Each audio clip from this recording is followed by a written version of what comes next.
ನಮಸ್ತೆ family, welcome back to Pavan Janappa official YouTube channel. ಎಲ್ಲರೂ ಆರಾಮಾಗಿದ್ರೆ ಅನ್ಕೋತೀನಿ. ಎಸ್, ನಾನು ಕೂಡ ಆರಾಮಾಗಿದ್ದೀನಿ. ಸೊ ಇವತ್ತಿನ ಸತ್ಯದ ಶಕ್ತಿಗಳು ಪಾರ್ಟ್ 13ಕ್ಕೆ ನಿಮ್ಮೆಲ್ಲರನ್ನೂ ಹಾಕಿ ವೆಲ್ಕಮ್ ಮಾಡ್ಕೋತಾ ಇದ್ದೀನಿ. ಸೊ ಸಾಕಷ್ಟು ಜನಗಳ ಫೀಡ್ಬ್ಯಾಕ್ ನನಗೆ ಅರ್ಥ ಆಗ್ತಾ ಇಲ್ಲ, ಕತೆ ಮಧ್ಯದಲ್ಲಿ ನೋಡ್ತಿರೋದ್ರಿಂದ ನನಗೊಂದಿಷ್ಟು ಅರ್ಥ ಆಗ್ತಿಲ್ಲ ಅಂತ ಫೀಡ್ಬ್ಯಾಕ್ ಬರ್ತಾ ಇದೆ. ಸೊ ದಯವಿಟ್ಟು ಪಾರ್ಟ್ ಫಸ್ಟಿಂದ ಈ ಕತೆನ ಕಂಪ್ಲೀಟಾಗಿ ನೋಡ್ತಾ ಬನ್ನಿ. ಒಂದಿಷ್ಟು ಆ ವಿಚಾರಗಳನ್ನ ಎಲ್ಲ ಪಾರ್ಟ್ಗಳಲ್ಲೂ ಅಳವಡಿಸಿರೋದ್ರಿಂದ ಒಂದು ಪಾರ್ಟ್ ಮಿಸ್ ಆದರೂ ನಿಮಗೆ ಆ ಪಾರ್ಟ್ನ ಕಂಟಿನ್ಯೂಷನ್ ಮಿಸ್ ಆಗುತ್ತೆ. ಹಾಗಾಗಿ ಪಾರ್ಟ್ ಫಸ್ಟಿಂದ ನೋಡ್ತಾ ಬಂದವರಿಗೆ 100% ಈ ಕತೆ ಕಂಪ್ಲೀಟಾಗಿ ಅರ್ಥ ಆಗ್ತಾ ಹೋಗುತ್ತೆ. ಹಾಗೆ ಇವತ್ತಿನ ಎಪಿಸೋಡಲ್ಲಿ ಇನ್ನೊಂದಿಷ್ಟು ಪಾತ್ರಗಳು ಈ ಕತೆಗೆ ಆ್ಯಡ್ ಆನ್ ಆಗುತ್ತೆ. ಹಾಗಾಗಿ ಯಾರೆಲ್ಲ ಹಿಂದಿನ ಪಾರ್ಟ್ಗಳನ್ನ ಮಿಸ್ ಮಾಡಿದ್ದೀರಿ, ದಯವಿಟ್ಟು ಆ ಪಾರ್ಟ್ನ ನೋಡ್ತಾ ಬನ್ನಿ. ಆ ಕಥೆಯ ಸಂಪೂರ್ಣತೆ ನಿಮಗೆ ಅರ್ಥ ಆಗುತ್ತೆ ಅಂತ ಹೇಳ್ತಾ, so thank you so much. ತುಂಬ ಜನ ಒಂದೊಳ್ಳೆ ರೆಸ್ಪಾನ್ಸ್ ಮಾಡ್ತಾ ಇದ್ದೀರಾ, ನನಗೆ ತುಂಬ ಸಪೋರ್ಟ್ ಮಾಡ್ತಾ ಇದ್ದೀರಾ. ಸೊ ನಿಮ್ಮೆಲ್ಲರಿಗೂ ಥ್ಯಾಂಕ್ ಯು ಸೋ ಮಚ್ ಅಂತ ಹೇಳ್ತಾ, ನನ್ನ ಚಾನಲ್ನ ಸಬ್ಸ್ಕ್ರೈಬ್ ಮಾಡಿ, ನಿಮ್ಮ ಫ್ಯಾಮಿಲಿ ಫ್ರೆಂಡ್ಸ್ ಜೊತೆ ಶೇರ್ ಮಾಡಿ ಅಂತ ಹೇಳ್ತಾ, ಸೊ ಜಾಸ್ತಿ ತಡ ಮಾಡೋದು ಬೇಡ, ಇವತ್ತಿನ ಕತೆಗೆ ಬನ್ನಿ ಹೋಗೋಣ.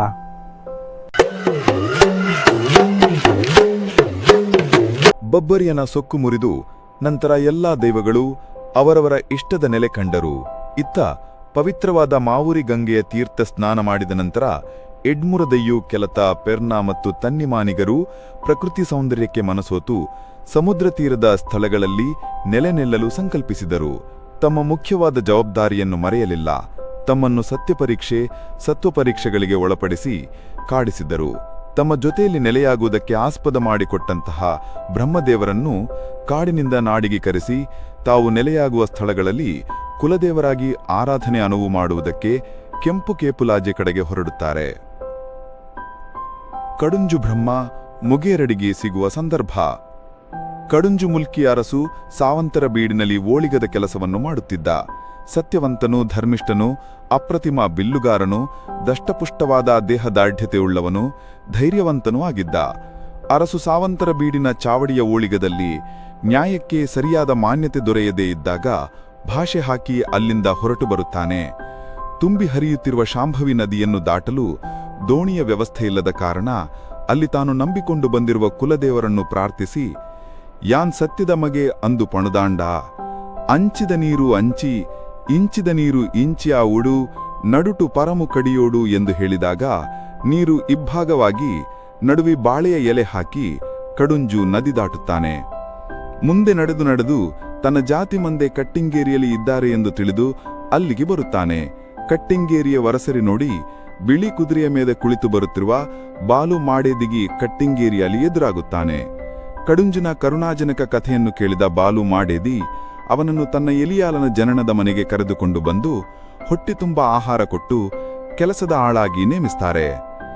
ತನ್ನ ಕಷ್ಟಕಾಲದಲ್ಲಿ ಆಶ್ರಯ ನೀಡಿದ ಬಾಲು ಮಾಡೇದಿಯವರನ್ನು ದೇವರ ಸಮಾನರಾಗಿ ಗೌರವದಿಂದ ಕಾಣುತ್ತಾ ಸ್ವಾಮಿನಿಷ್ಠೆಯಿಂದ ಮನೆಯಲ್ಲಿ ಆಳಾಗಿ ದುಡಿಯುತ್ತಿರುತ್ತಾನೆ.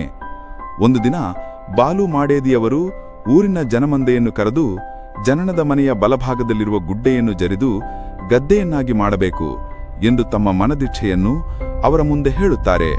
ಆಗ ಊರಿನ ಜನರು ಅದು ಆಗುವ ಹೋಗುವ ವಿಚಾರ ಅಲ್ಲ ಎಂದು ಹಿಂಜರಿಯುತ್ತಾರೆ.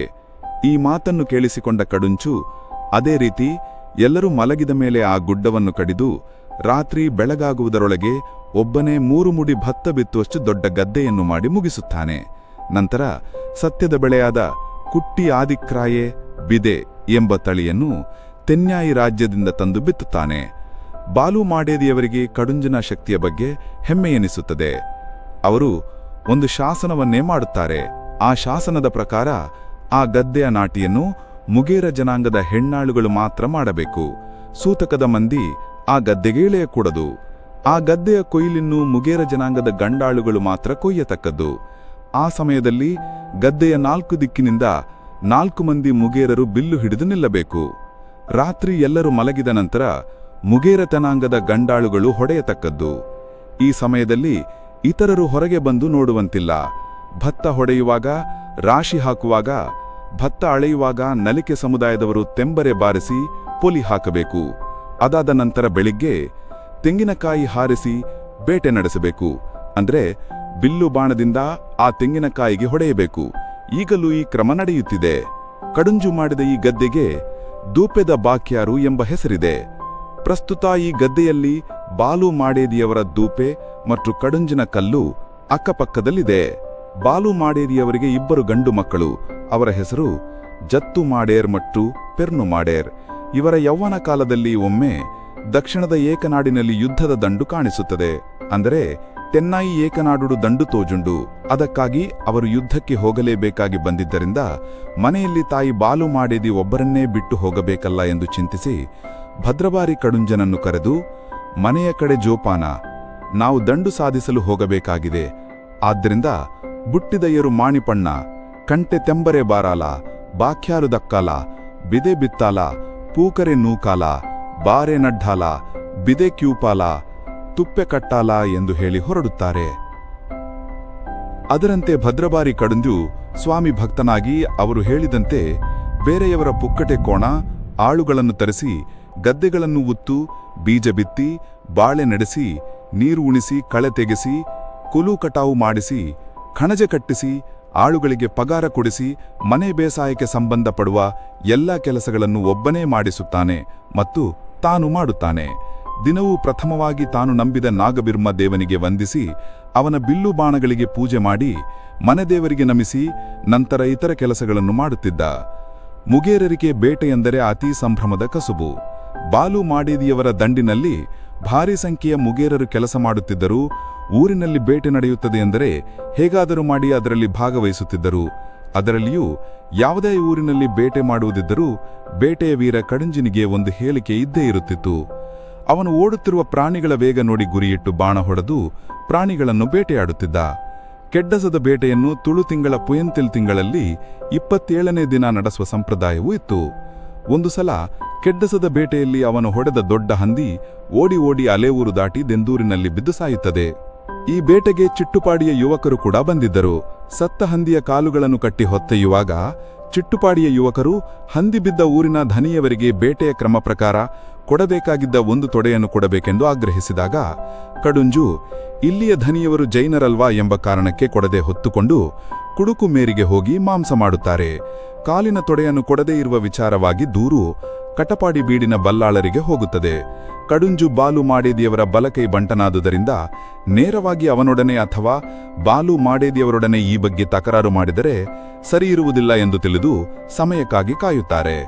ನಂತರ ಬರುವ ಯುಗಾದಿ ಬೇಟೆಗೆ ಕಟಪಾಡಿ ಬೀಡಿನವರು ಕಡುಂಜನನ್ನು ಬೇಕೆಂದೇ ಆಹ್ವಾನಿಸುವಂತೆ ಪಿತೂರಿ ನಡೆಸುತ್ತಾರೆ.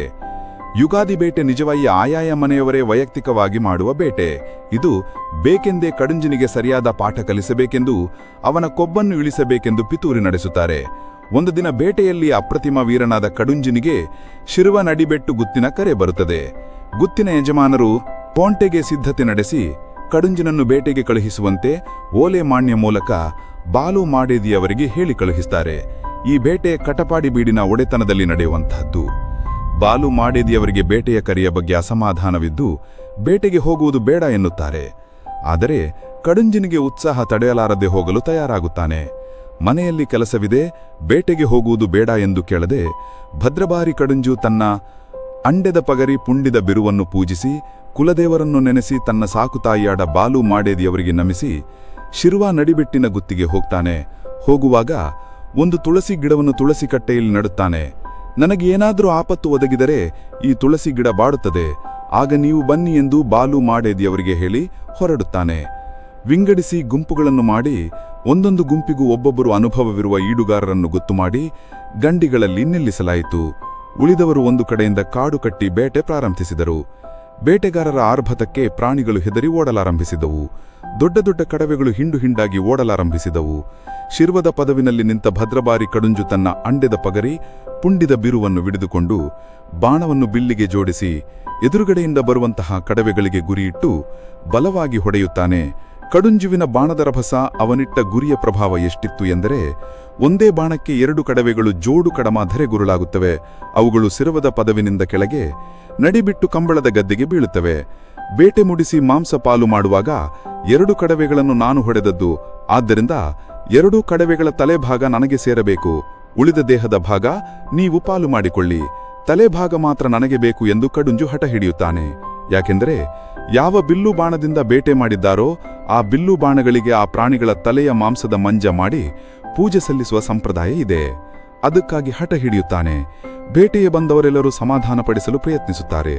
ಭದ್ರಬಾರಿ ಕಡುಂಜು ಯಾರ ಮಾತನ್ನು ಕೇಳುವುದಿಲ್ಲ. ಇದು ಸರಿ ಬರುವ ಹಾಗೆ ಕಾಣುವುದಿಲ್ಲ ಎಂದು ಅರಿತ ಜನರು ನೋಡುತ್ತಂತೆ ಕಡುಂಜನನ್ನು ಹಿಡಿದು ಕಟಪಾಡಿ ಬೀಡಿನ ಮುಂಡು ಉಪ್ಪರಿಗೆಯಲ್ಲಿ ತುಂಡು ಸಂಕೋಲಿನಲ್ಲಿ ಬಂಧಿಸುತ್ತಾರೆ. ಆಗ ತುಳಸಿ ಕಟ್ಟೆಯಲ್ಲಿ ನಟ್ಟ ತುಳಸಿ ಬಾಡುತ್ತದೆ. ಇದನ್ನು ಗಮನಿಸಿದ ಬಾಲು ಮಾಡಿಯದಿಯವರಿಗೆ ಆಪತ್ತಿನ ಅರಿವಾಗುತ್ತದೆ. ಅವರು ನೇರವಾಗಿ ಕುದುರೆ ಏರಿ 10 ಮಂದಿ ದಂಡಿನವರೊಂದಿಗೆ ಕಟಪಾಡಿ ಬೀಡಿಗೆ ಬರುತ್ತಾರೆ. ಕಡುಂಜು ಉಪ್ಪರಿಗೆಯಿಂದ ದೂರದಿಂದಲೇ ಬಾಲು ಮಾಡಿಯದಿಯವರನ್ನು ಕಾಣುತ್ತಾನೆ. ಬೀಡಿನ ಹತ್ತಿರ ಬಂದ ಬಾಲು ಮಾಡಿಯದಿಯವರು ಸಿಟ್ಟಿನಿಂದ, ನಿನ್ನ ಪೌರುಷವನ್ನು ಈಗ ತೋರಿಸು ಎಂದು ಕಡುಂಜಿಗೆ ಹೇಳಿ ಒಂದು ಕ್ಷಣವೂ ಅಲ್ಲಿ ನಿಲ್ಲದೆ ಬೀಡಿನ ಬಲ್ಲಾಳರು ಕರೆದರೂ ಕೇಳಿಸದೆ ಕುದುರೆ ಏರಿ ಹಿಂದೆ ಬರುತ್ತಾರೆ.